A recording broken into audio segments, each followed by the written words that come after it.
بسم اللہ الرحمن الرحیم۔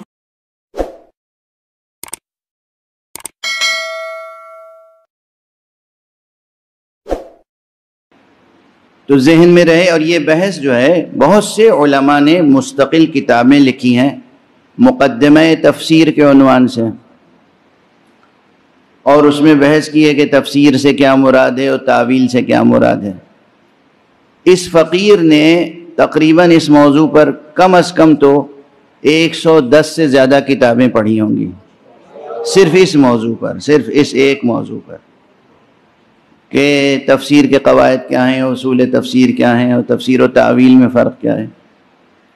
لیکن خود میری تشنگی باقی رہی، یعنی ان کتابوں سے آسودگی نہیں ہوئی، اور اس کے بعد پھر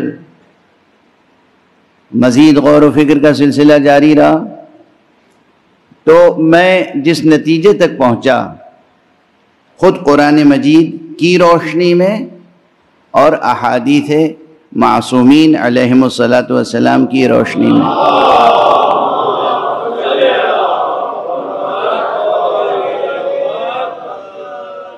اسے میں نے ایک مثال کے ذریعے سے واضح کرنے کی کوشش کی ہے کہ ترجمے میں اور تفسیر میں اور تاویل میں کیا فرق ہے، اور وہ مانوس مثال آپ کے لیے بھی ہے۔ عربی زبان کا مثلاً ایک لفظ ہے الماء، یہ قرآن میں بار بار آیا ہے، وَجَعَلْنَا مِنَ الْمَاءِ كُلَّ شَيْءٍ حَيٍّ، ہم نے پانی کے ذریعے سے ہر چیز کو زندہ کیا اور زندگی بخشی۔ اب یہ الماء اور کئی جگہوں پر آیا ہے قرآن مجید میں۔ لفظ ما عربی میں ہے میم الف اور حمزہ الماء، اس پہ الف لام لگا دیجئے الماء۔ اس کا جب ترجمہ کرنا ہوگا تو بس ایک لفظ ہوگا، پانی۔ اب اس کے بعد تفسیر کی کیا گنجائش ہے یہاں پر؟ تفسیر یہ ہوگی کہ پانی کسے کہتے ہیں اس کو مفسر بیان کرے، کہ پانی ایک وجود ہے سیال بے رنگ جو پیاس بجھاتا ہے، جس سے زمین کو سینچا جاتا ہے، جس سے ہر چیز کی زندگی ہے، جو سمندروں میں، دریاؤں میں، نہروں میں، تالابوں میں، کنوؤں میں، چشموں میں پایا جاتا ہے، آبشار میں پانی دستیاب ہوتا ہے۔ یہ جتنی تفصیل ہے یہ سب ہے تفسیر۔ ایک لفظ پانی کا تعارف آپ کرتے چلے گئے، عرفی تعارف، اور پھر علمی تعارف، اور پھر اس کے بعد اب سائنسی تعارف بھی اس میں شامل کر لیجئے کہ صاحب پانی کی حقیقت یہ ہے کہ اس کا فارمولہ ہے H2O، اس میں 2 مالیکیولز جو ہیں وہ ہائیڈروجن کے ہوتے ہیں اور ایک آکسیجن کا ہوتا ہے، اور اس کی یہ خصوصیت ہے اور وہ خصوصیت ہے، آپ بیان کرتے چلے جائیے۔ یہ جتنی پراپرٹیز اور کیریکٹرسٹکس اور خصوصیات آپ بیان کرتے چلے جائیں، یہ سب تفسیر ہے، تعویل نہیں ہے۔ جب آپ نے الماء کا ترجمہ کیا پانی تو وہ ہو گیا ترجمہ، اور جب آپ نے اس ترجمے کی وضاحت کی علمی سطح پر، وہ ہے تفسیر۔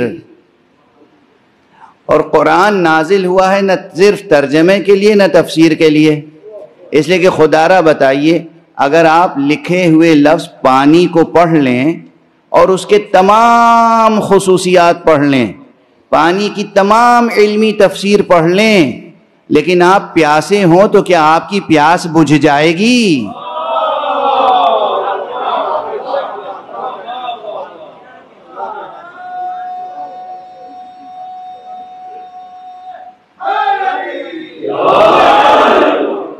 واضح ہوئی؟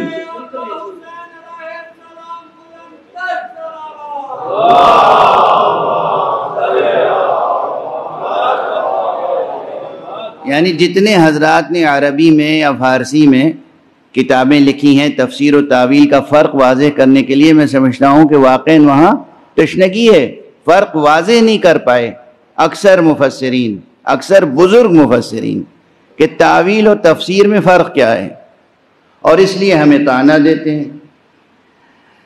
ترجمہ آپ سمجھ گئے کہ ایک لفظ کا ترجمہ ایک لفظ کے ذریعے سے کر دیا، وہ ترجمہ ہوا۔ تفسیر کیا ہے؟ اس لفظ کی آپ نے مزید علمی وضاحتیں کر دیں، یہ ہے تفسیر۔ قرآن مجید کے الفاظ کے ترجموں اور اس کی علمی تفسیروں سے حیات انسانی میں جو تشنگی ہے وہ دور ہونے والی نہیں ہے۔ اب تعویل کا کام کیا ہے؟ اصلا تعویل یہ ہے کہ ہم یہ نہ بتائیں کہ پانی کا رنگ کیا ہوتا ہے، رنگ ہوتا ہے یا نہیں ہوتا ہے، اس کا وزن کیا ہے، اس کا فارمولا کیا ہے، اس کی پراپرٹیز کیا ہیں، کیریکٹرسٹکس کیا ہیں۔ ہم پیاسے کے سامنے لا کے پانی رکھ دیں، یہ پانی لا کے رکھ دینا، یہ ہے تعویل۔ اور ہمارے یہاں اور جب تک پانی آئے گا نہیں، تعویل نہیں حاصل ہوگی، اس وقت تک پیاس نہیں بجھے گی، مداوا نہیں ہوگا۔ اگر زمین پیاسی ہے تو پانی کی ضرورت ہے، زمین کے اوپر کھڑے ہو کے تفسیر کی کتاب کھول کے پانی کی پراپرٹیز بیان کرتے رہیں، یا یہ آیت ہی پڑھتے رہیں وَجَعَلْنَا مِنَ الْمَاءِ كُلَّ شَيْءٍ حَيٍّ، لہلہا جائے گا کھیت، درخت بارآور ہو جائیں گے؟ نہ درخت بارآور ہوں گے، نہ کھیت لہلہائے گا، نہ آپ کے جگر کی پیاس بجھے گی جب تک حقیقتاً پانی مل نہ جائے۔ یہ پانی کا حاصل ہونا تعویل ہے۔ اسی لیے قرآن مجید میں جہاں جن حقائق کا بیان ہوا ہے آپ تفسیر کرتے رہیے۔ جیسے پہلے میں مثال ولایت کی دے دوں کہ ولایت کا بیان قرآن مجید میں ہے، یہ تو آپ حضرات کے ذہنوں میں ہوگا نا۔ اس فقیر کا پرانا جملہ ہے کہ قرآن مجید کا موضوع کیا ہے؟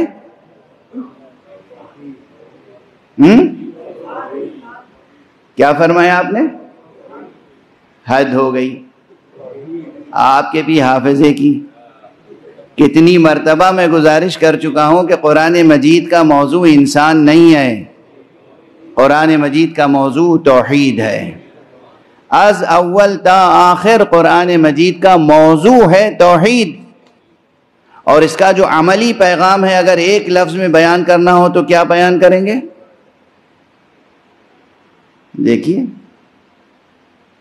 آج وہ کلاس روم والی بات ہو گئی بھائی، جب میں بیان کر چکا ہوں اور مکرر بیان کر چکا ہوں، پورے قرآن مجید کا اگر ایک لفظ میں پوچھا جائے کہ اس کا موضوع کیا ہے، سبجیکٹ کیا ہے، تو بس ایک لفظ میں جواب ہے توحید۔ اور اگر یہ پوچھا جائے کہ پورے قرآن مجید کا عملی پیغام ایک لفظ میں بیان کیجئے تو وہ ہے تقوی۔ پورا عملی پیغام ایک لفظ میں سمٹ میں آئے گا تو وہ ہوگا تقوی۔ اور پھر اگر پوچھوں اور یہ کوئی پوچھے کہ پورے قرآن مجید سے مطالعہ کر کے بتائیے کہ قرآن مجید نے انسانی معاشرے کی تنظیم و تربیت کے لیے اور قیام حکم کے لیے، قیام حکومت کے لیے کون سا نظریہ، کون سا منصوبہ پیش کیا ہے، ایک لفظ میں بتائیے تو اس کا عنوان ہوگا ولایت۔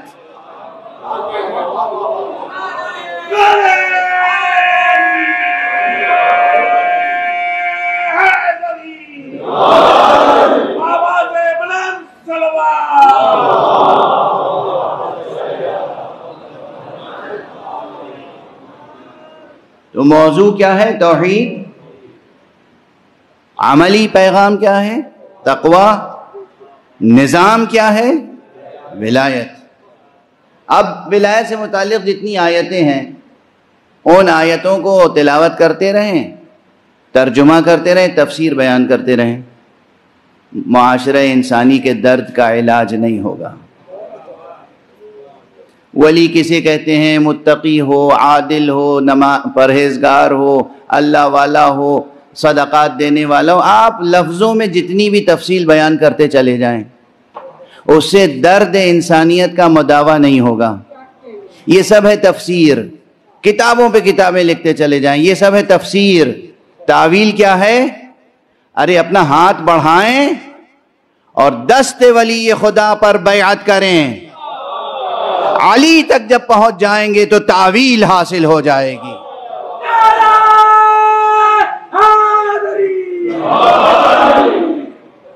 تعویل یہ ہے کہ حقیقت تک پہنچ جائیں. جب تک حقیقت تک پہنچیں گے نہیں اس وقت تک تعویل کا کلمہ درست نہیں ہوگا.